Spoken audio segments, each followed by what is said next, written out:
Hi, this is Pastor Bob. Welcome to Pastor Bob Daily. I thought I'd better do another podcast in this area again because, Arthur feels a little left out. He's joined us once again today. Well, I wanted to do a podcast today about information overload.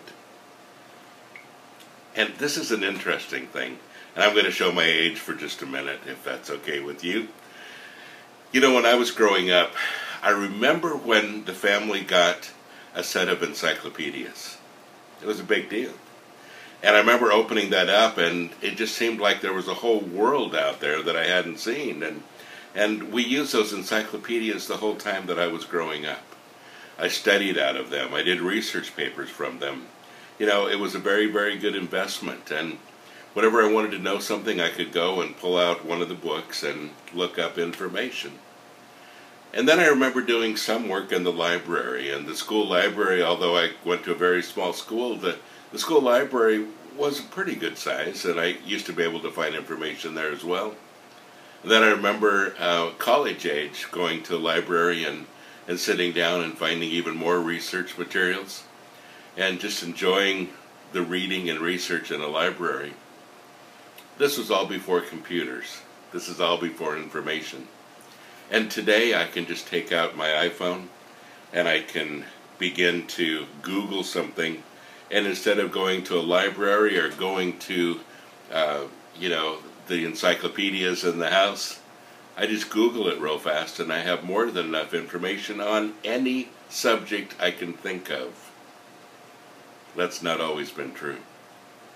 And these days, I think I miss that a little bit. I miss the research. I miss the thrill of discovery as I look something up and spend time with it.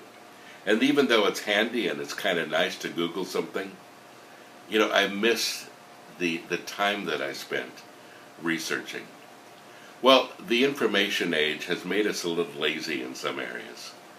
If you want to know something, you watch a tutorial on YouTube. If you want some really good information on something, you can Google it and find a multitude of websites that have probably covered exactly what you're talking about. And information on the web, through podcasts, through general information, through YouTube videos, through whatever it is that you do, is amazing. I remember the thrill of going to a record store. Yes, record store, and buying the latest album or the latest 45, the single, and one of the hits on the radio, taking it home, and it was such a big deal to put it on my record player and to listen to it over and over and over and over and over again.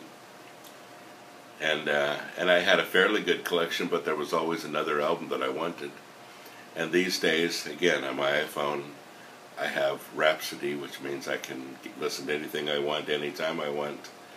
Again, it's a whole different age. There's a lot of good things about it. But you know what I miss?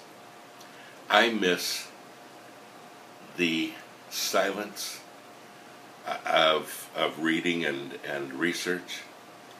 I miss that craving of something that I haven't heard before, and then the discovery of hearing it for the first time, having looked forward to it. There are those little things that I really do miss. But I still have my mornings. I've just spent 2 hours reading, and I do that almost every morning. I enjoy my quiet time, and I really enjoy spending time with information like that. Now, I don't use regular books anymore. I read everything on my iPad, and I carry it with me, so anytime I have a little bit of free time, I can always read whatever books I'm going through. But folks, I'm afraid that for some of you, you don't even know what that's all about. You're so used to instant gratification in so many areas, in your knowledge and your music and whatever, that you just, if you lack some knowledge, you can get a quick synopsis on the internet. If you want to listen to music, you can listen to 30 seconds of something and then you're done. If you want to read something, You don't usually read a whole book. If you want to know about a good book, you many times wait for the movie.